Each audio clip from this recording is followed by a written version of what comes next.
First ever factory outlet Mukunda jewellery KPHB Kothapet Khammam Somajiguda Hanamkonda.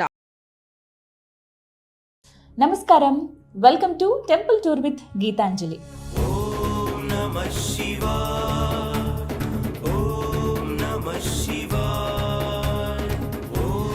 ఇవాల్టి కార్యక్రమం చాలా చాలా ప్రత్యేకమండి. ఎందుకో తెలుసా? మనందరం జీవితంలో ఒక్కసారైనా దర్శించుకోవాల్సిన క్షేత్రం ఇవాల్టి మన కార్యక్రమంలో చూడబోతున్నాం.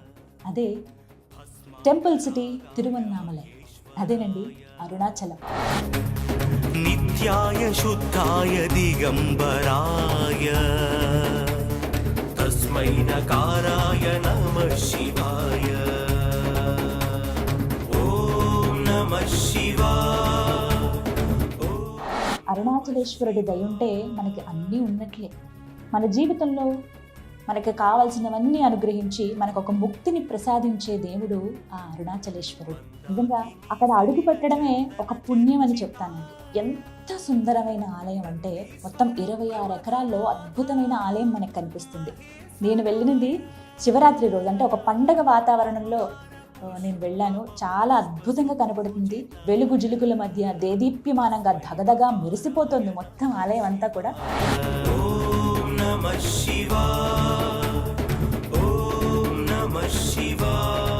ఇక రాజగోపురాలు అయితే ఇలా కింద నుంచినా అంటేనండి, ఆ స్టార్టింగ్లో తల ఎత్తుకుని ఇలా పైకి ఇలా చూడాలన్నమాట. అంత టీవీగా అందంగా కనిపిస్తాయి.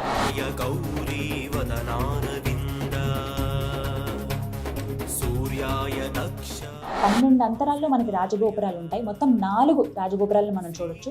తూర్పు, పడమర, దక్షిణ, ఉత్తరం, ఇలా 4 ద్వారాలు అనమాట. లోపలంతా కూడా చాలా సుందరంగా ఉంటుంది. మొత్తం 26 ఎకరాల్లో ఉంటుంది టెంపుల్ ఆవరణే అన్ని ఎకరాలంటే అర్థం చేసుకోండి. ప్రతి ఒక్క గోపురానికి కూడా చక్కగా లైట్స్ అవన్నీ పెట్టారు. చాలా సుందరంగా కనిపిస్తుంది.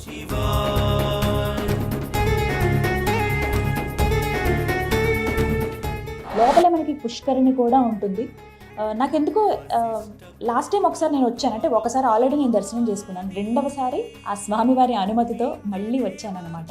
ఈ నిర్మాణం అంతా కూడానండి చాలా సుందరంగా అనిపిస్తుంది. అంటే చిన్న చిన్న విగ్రహాలు, ఎక్కువగా కలర్ఫుల్గా కలర్స్ ఏముండవు. గోపురాలన్నీ కూడా మొత్తం వైట్ కలర్తోనే ఉంటాయి. ఇక లోపలైతే ఎంతమంది భక్తులు అంటే వెయిట్ చేస్తున్నారు. దర్శనం చేసుకుని వచ్చిన వాళ్ళు ఉన్నారు, దర్శనం కోసం వెయిట్ చేస్తున్న వాళ్ళు చాలా మందిని చూస్తాం.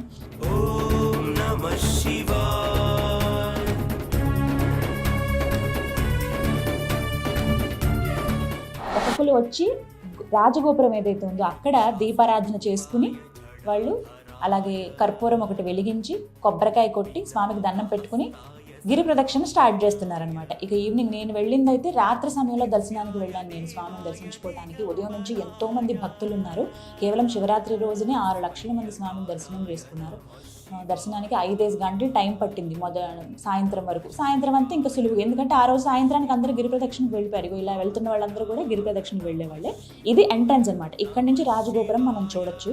చాలా సుందరంగా ఉంటుందండి. ఈ మధ్యలో ఈ బ్యారికేడ్స్ అవన్నీ పెట్టేశారు కదా, ఈ లోపల దీపాలు వెలిగించుకోవడానికి అవకాశం అనమాట.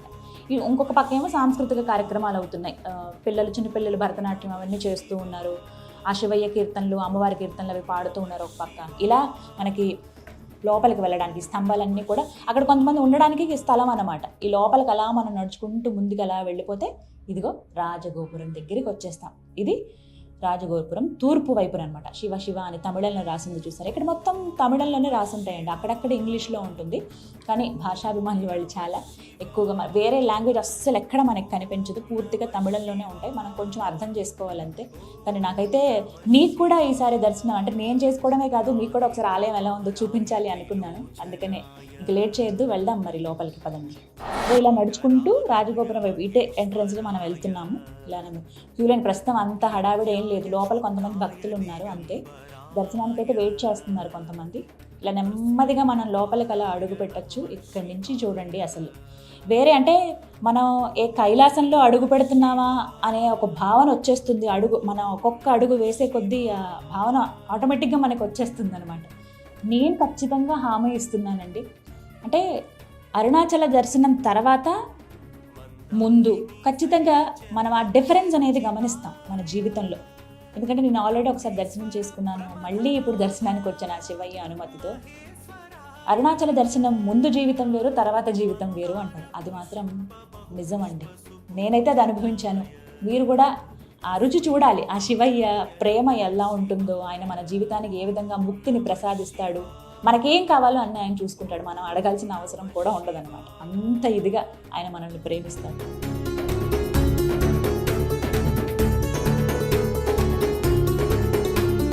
శివాయ గౌరీ వదనారవింద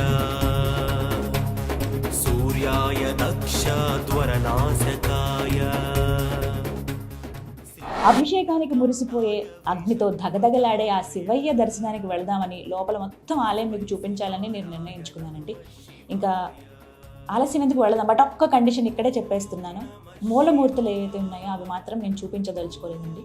ఇక్కడ పర్మిషన్ ఉండదు. ఒకవేళ ఏమన్నా తీయాలి అని అనుకున్నా కూడా నాకెందుకో మనసు అంగీకరించట్లేదు. ఎక్కడ నేను మూలమూర్తులను ఫోటో తీయటం కానీ అవి వీడియోలో చూపించడం కానీ చేయను. వాళ్ళ పర్మిషన్ పర్వాలేదు తీయొచ్చు అని అంటేనే, ఎందుకంటే ఆ శక్తిని తట్టుకోవడం చాలా కష్టం. అది ఇక్కడికి వచ్చి మీరు దర్శనం చేసుకోవాల్సిందే, అది ఒక మాట అయితే చెప్తాను. ఇక వెళ్దాం, రండి లోపలికి వెళ్ళిపోతాం.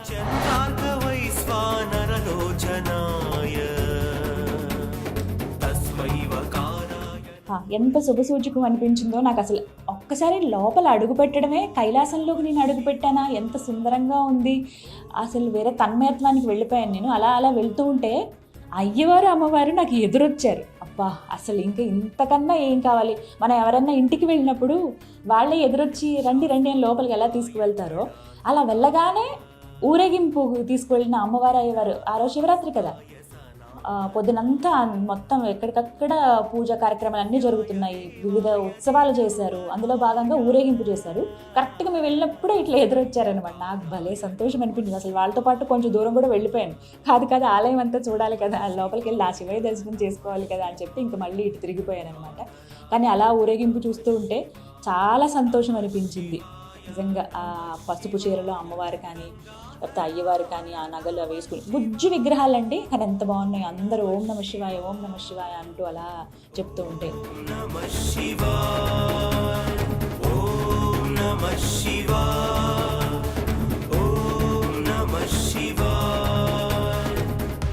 చాలా మంది వస్తారండి. కేవలం తమిళ వాళ్ళే కాదు, తెలుగు వాళ్ళే కాదు, వివిధ దేశస్తులు ఉన్నారు. అంటే వేరే దేశాల నుంచి వచ్చిన వాళ్ళు ఉన్నారు, వివిధ రాష్ట్రాల వాళ్ళు ఉన్నారు. మరీ ముఖ్యంగా తెలుగు వాళ్ళు అయితే నేను గమనించాను, చాలామంది కనిపించారు ఈసారి నాకైతే తెలుగు వాళ్ళు ఇక్కడ. అలా మళ్ళీ ఊరేగింపు అయిపోయిన తర్వాత మళ్ళీ లోపలికి తీసుకువెళ్ళిపోతున్నారు అమ్మవారిని అయ్యవారిని. భస్మాంగరాగాయ మహేశ్వరాయ నిత్యాయ శుద్ధాయ దిగంబరాయ. ఇక్కడ ఏంటంటే క్యూ లైన్స్ ఉంటాయి లోపలికి వెళ్ళగానే. మనకి గాలిగోపురం దాటుకుని మనం అలా ఆలయ ప్రాకారం లోపలికి అడుగు పెట్టేసిన తర్వాత, అంటే అక్కడి వరకు మనం అందరం కలిసి వెళ్ళిపోవచ్చు. ఇక్కడి నుంచి ఏంటంటే దర్శనానికి వెళ్ళే వాళ్ళకి క్యూ లైన్స్ అనేవి డివైడ్ అవుతాయి. ఒకటేమో 50 రూపీస్ దర్శనం ఉంటుంది, ఒకటేమో ఫ్రీ దర్శనం ఉంటుంది అనమాట. సో నేనైతే 50 రూపీస్ దర్శనం టికెట్ తీసుకున్నాను. అటునుంచే ఇంకా లోపలికి వెళ్తున్నాను. మనం ఇలా లోపలికి వెళ్ళగానే వేరే ప్రపంచంలోకి వెళ్ళిపోతాం. ప్రపంచం కూడా అన్నం, అదొక కైలాసంలోకి మనం వెళ్ళిపోయినట్టే. లోపల నుంచి చూసారంటే ఆ గోపురాలు కానీ, ఆ ప్రాకారాలు కానీ, ఆ ఆలయం ఎంత గొప్పగా ఉన్నాయో కదా, ప్రతి ఒక్కటి భలే సుందరంగా ఉంటాయి. ఇప్పుడు మనం చూస్తున్న ఈ ఆలయం అంతా కూడానండి 8వ శతాబ్దంలో చోళులు నిర్మించారు. వాళ్ళ నిర్మాణ శైలే ఇదంతా కూడాను. ఇక 50 రూపీస్ టికెట్ తీసుకుని క్యూ లైన్లోకి మనం వచ్చేసాము. నిజంగా లోపలంతా చాలా చక్కగా అలంకరణ చేశారు, పూలతోటి, అలాగే మొత్తం వెలుగు లైట్స్ తోటే అలంకరించారండి. నిజానికి శివయ్యని అలంకరణ అవసరం లేదు అని అంటారు. ఆయన ఎంత సింపుల్గా ఉంటారో, పెద్ద అలంకారాలు చేయటం అవేవి ఆయనకు అవసరం లేదు. కానీ అంటే మన సంతోషం కోసం, మన శివయ్యకి మనం ప్రేమతో చూడాలనుకుంటాం కదా వివిధ అలంకారాల్లో ఆయన్ని. అలా చూడడానికి మనమే తన్మయత్వానికి లోనైపోతాం ఆయన అలా చూడగానే. అందుకోసం ఇవన్నీ ఏర్పాట్లు అనమాట. ఇక అలా కొంచెం ముందుకు వెళితే ధ్వజస్తంభం దగ్గరికి వెళ్ళిపోతాం.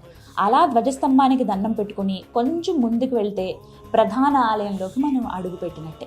అదిగో అక్కడ దూరంగా కనిపిస్తుంది చూసారా, అదే గర్భాలయం. స్వామివారు అక్కడే కొలువై ఉండేది. అదేనండి మన అరుణాచలేశ్వరుడు. నాకైతే ఎప్పుడెప్పుడు ఆ స్వామిని చూద్దామా అని ఉంది. ఇంకొక వైపు చూడండి, జనాలు వేడికి తట్టుకోలేకపోతున్నారు. ఒక మాట చెప్పాలి, మనం ఏ కాలంలో వచ్చినా, అది చలికాలమైనా, ఎండాకాలమైనా, లేకపోతే వర్షాకాలమైనా, ఏ కాలంలో మనం వచ్చినా చెమట పట్టకుండా, ఆ చెమటతో తడవకుండా స్వామివారిని దర్శించుకోవటం అనేది చాలా చాలా అది కష్టం అన్నమాట. అంటే మనం ఎక్స్పెక్ట్ చేయలేము, ఏంటి ఇంత చెమట పడుతుంది, మనం చలికాలంలో వచ్చాం కదా అంటే స్వామి అక్కడ అగ్నిలింగేశ్వరుడు, అగ్ని వెదజల్లుతూ ఉంటుంది, చిమ్ముతూ ఉంటారు. అంటే ఆయన కోపంగా ఉన్నాడని అర్థం కాదు, ఆ తత్వమే అది. అంటే పంచభూతాల్లో ఒకటి కదా ఆ లింగం, అందుకే అగ్నిలింగేశ్వరుడుగా కొలువై ఉన్నారు కదా, ఆ మాత్రం వేడి ఉంటుంది. ఇక మనం ఇలా అనుకుంటాం కానీ గర్భగుడిలో అసలు ఎవరైతే అయ్యగారులు ఉంటారో వాళ్ళైతే చెమటలు కారుతారండి. బట్ అవేవి ఇంక వాళ్ళకి కనిపించవు, అవేవి లెక్క చేయరనమాట. ఇంకా స్వామిని తలుచుకుంటూ ఆయనకు పూజలు చేస్తూ అలా ఉంటారు. మొత్తం మీద అయ్యవారిని దర్శనం చేసుకున్నాను, ఎంత సంతోషంగా అనిపించిందో, చాలా చాలా బాగుంది. మళ్ళీ మళ్ళీ చూడాలని ఉంది, బట్ అందరికీ అవకాశం ఇవ్వాలిగా.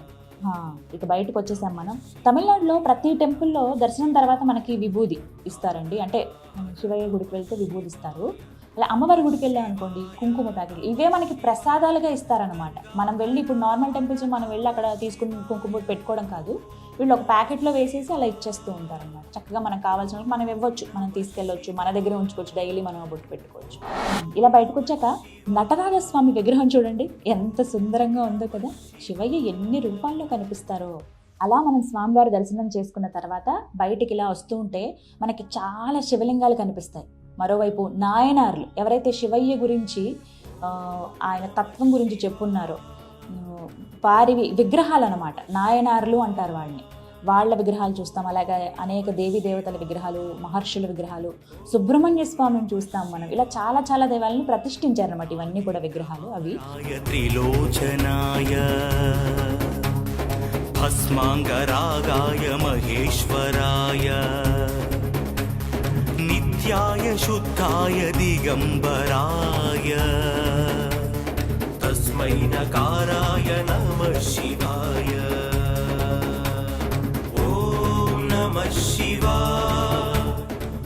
అలాగే గణపతి అయితే నాకు భలే ముద్దుగా కనిపించారండి, చాలా ప్రత్యేకంగా ఉన్నారు ఇక్కడ, భలే ఉన్నాయి. అందరికీ కూడా వస్త్రాలు సమర్పించారనమాట.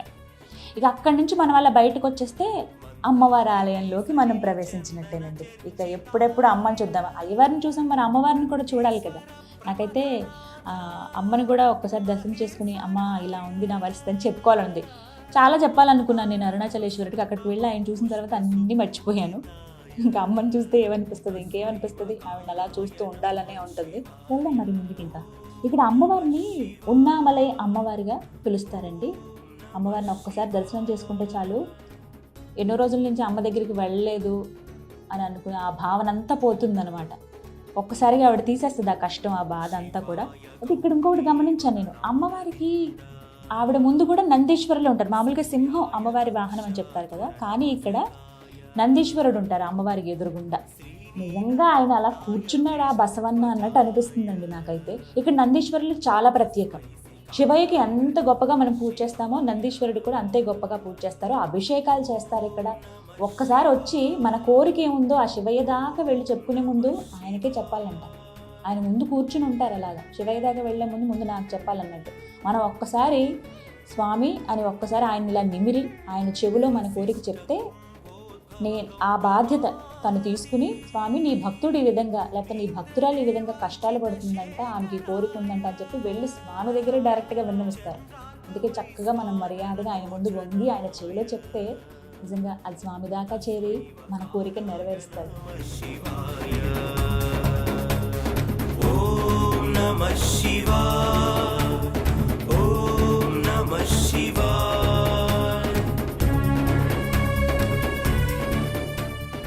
ఇంకొక ముఖ్యమైన విషయం ఏంటంటే అమ్మవారి ఆలయానికి ఇలా వెళ్తూ ఉంటేనండి ఆర్కిటెక్చర్ నా భూతన భవిష్యత్ అంత అద్భుతంగా ఉంటుంది తెలుసా.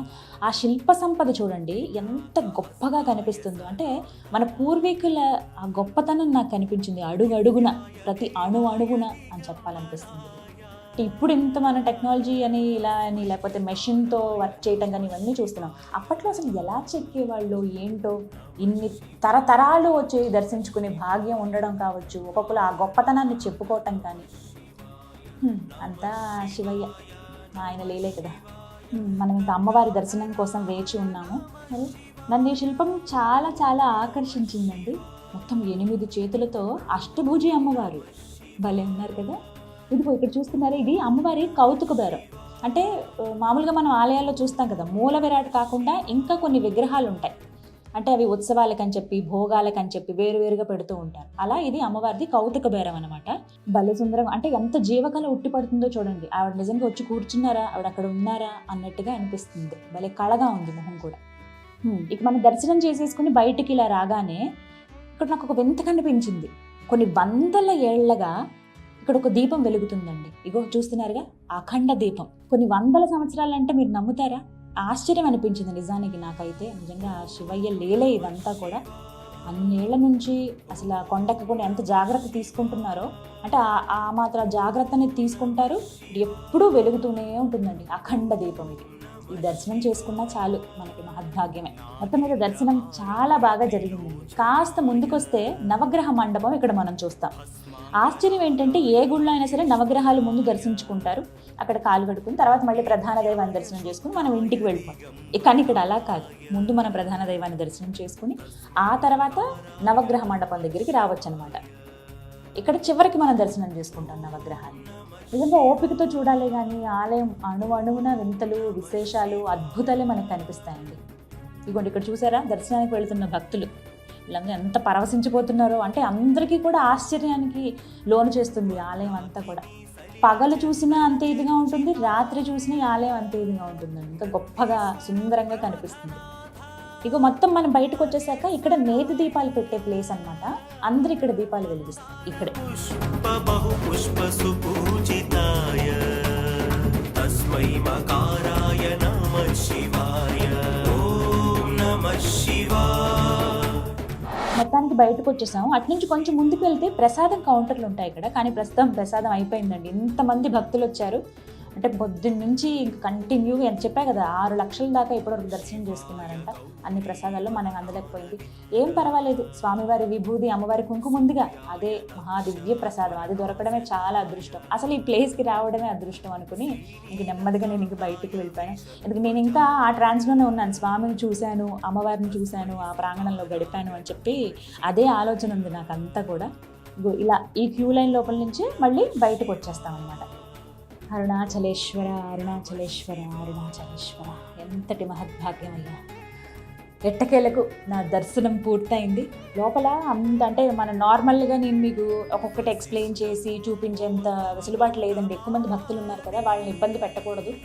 అందుకనే మొత్తం అన్ని విజువల్స్లో మీకు చక్కగా క్యాప్చర్ చేసి చూపించాను. మీరు కనుక ఆలయానికి వచ్చినప్పుడు ప్రతి ఒక్కటి కూడా డీటెయిల్గా చూడండి. ఇంకా చాలా ఉంటాయి. ఇంకొక ప్రత్యేకం కూడా ఉంటుంది ఇక్కడ, అది నేను చూపించదలుచుకోలేదు. ఎందుకంటే మనం డైరెక్ట్గా వచ్చి చూడాలి. ఒక చిన్నగా అంటే ఏదైతే గర్భగుడి ఉందో ఆ పక్కకే మనకి ఎలా అయితే స్వామి ప్రస్తుతం అంటే ఇప్పటికీ అరుణాచలం పైన కొలువై ఉన్నారు, అంటే దక్షిణామూర్తిగా ఎలా అయితే కొలువై ఉన్నారో ఆ రూపం చిన్ని బుజ్జిగా మనకి ఒక దగ్గర చిన్న గుహలాగా ఉండి చిన్ని గోపురంలో మనకు కనిపిస్తుంది అనమాట. అది మనం స్వయంగా చూడాల్సిందే. నేనైతే చూశాను. అసలు మనం ఆ టైంలో తన్మయత్వానికి లోనవుతాం. నిజంగా అక్కడ ఒక శక్తి ఉందనే భావన నాకు. మీరు వచ్చినప్పుడు మాత్రం ఇక్కడ దక్షిణామూర్తి చిన్న విగ్రహం ఉందండి, శిల ఉందండి ఎక్కడ అని అడిగితే చెప్తారు ఎవరైనా కూడా. మీరు వెళ్ళి అక్కడ దర్శనం చేసుకోండి. మొత్తానికి నా దర్శనం అయితే పూర్తయిపోయింది. అబ్బా, ఎంతటి మహద్భాగ్యం అయ్యా శివ. ఒక్కసారి ఆ రాజగోపురానికి నమస్కారం చేసుకుంటాను. చివరిగా చెప్పాగా, రాజగోపురాన్ని స్వామివారి పాదాలకు సూచికగా భావిస్తారండి. అందుకనే వచ్చి పోయేవాళ్ళు దూరం నుంచి కూడా ఆ రాజగోపురానికి నమస్కారం పెట్టుకుని వెళ్తారనమాట. అరుణాచల శివ, అరుణాచల శివ. నిజంగా చాలా చాలా బాగా జరిగింది నా దర్శనం అయితే. స్వామిని చూడగానే ఇందాక అన్నట్టు ఎన్నో అనుకున్నాను, అవి మాట్లాడాలి, ఇవి మాట్లాడాలి, అవి చెప్పాలి, ఇవి చెప్పాలి, అయ్యవారితో అమ్మవారితో అని కూడా. ఏది నాకు నోటి మాట రాలేదండి. అరుణాచలేశ్వరుని అలా నా కళ్ళు 2 అప్పగించేశాను. అలా ఆయన్ని చూశాను. ఆ అగ్నిలింగేశ్వరులు ఎంత సుందరంగా స్వామిని అయితే నిండుగా అలంకరించారు. ఆ గంభీరత్వం కనబడుతోంది. లింగ రూపంలో ఆయన అలా కూర్చుని ఉన్నారు అన్నట్టుగా. అంటే ఇంతమంది భక్తుల్ని కరుణిస్తూ వాళ్ళ బాధలు, కష్టాలు, సుఖాలు వింటూ ఆయన విన్నారు నా మాట అని అయితే అనిపించింది. అంటే నేను డైరెక్ట్గా నోరు తెరిచి అడగలేను, కానీ నా మనసులో కోరిక ఏంటో ఆయనకి తెలుసు, నాకు ఏమి ఇవ్వాలో ఆయనకి తెలుసు. నేను అడగాల్సిన అవసరమే లేదు. చాలా మహద్భాగ్యం. చూసే భక్తులు ఎవరైతే ఉన్నారో, ఎవరైతే రావాలనుకుంటున్నారో, నేను చాలామంది నోటి నుంచి విన్నాను కదండి, ఎన్నోసార్లు అనుకున్నాం వెళ్ళలేకపోతున్నాం. ఎవరైతే అలా అనుకుంటున్నారో శివ, వాళ్ళందరూ నీ దర్శనానికి రావాలయ్యా, వాళ్ళందరికీ ముక్తిని ప్రసాదించని మాత్రం కోరుకున్నాను. ఆ అరుణాచలేశ్వరిని, ఆ అమ్మవారిని, మీ అందరికీ కూడా ఆ అరుణాచలేశ్వరుడి దర్శన భాగ్యం కలగాలని కోరుకుంటున్నాను. ఆమె రూపం ఇంకా నా కళ్ళల్లోనే కనపడుతోంది. అది అలా మనసులో పెట్టుకుని వెళ్తాను మళ్ళీ నేను తిరిగి. ఎప్పుడెప్పుడు చూద్దామా మళ్ళీ మళ్ళీ మళ్ళీ మళ్ళీ అని ఉంది. కానీ ఆయన అనుగ్రహిస్తే మళ్ళీ వస్తాను దర్శనానికి ఖచ్చితంగా. మీరు మాత్రం మిస్ చేసుకోవద్దు. మన జీవితంలో ఖచ్చితంగా ఒక్కసారైనా మనం దర్శించుకోవాల్సిన క్షేత్రం అరుణాచలం. ఓం అరుణాచల శివ. ఇది వాళ్ళ టెంపుల్ టూర్ విత్ గీతాంజలి. పుష్ప బహు పుష్ప సుపు